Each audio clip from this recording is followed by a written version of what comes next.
Hi everyone, Alyssa here. I just wanted to show you one website that I've been using pretty often for this website, and I've used it for other projects as well. So I'm just going to type it into Google. It's called Unsplash, and here is what it looks like when you go to the website. On Unsplash, you're able to download images that you can use for any of your projects, like this website, and they are freely usable, which means that you can use them for anything. There's no attribution required, although you still can.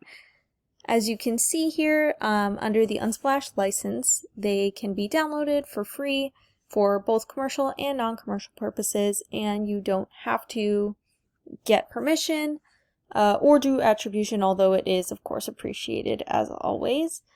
And they have a little section here on how to give attribution, which is pretty simple and easy to do.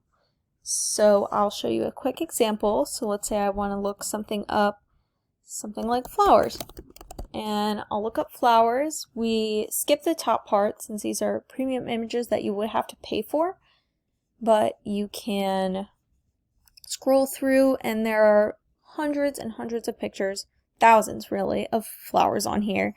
They have the number that are available to use at the top. They have collections, so you can look through certain collections that people have made already, curated, just simple for browsing.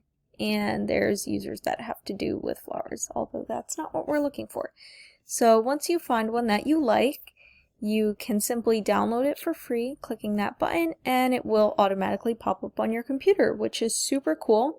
And they have the attribution already here for you that you can just copy and paste wherever you need. So this is one of my favorite websites to get images from. There are many more, of course, like Flickr or Creative Commons, but this, to me, seems to be the easiest one to use. So that is just a quick tutorial on how to use Unsplash.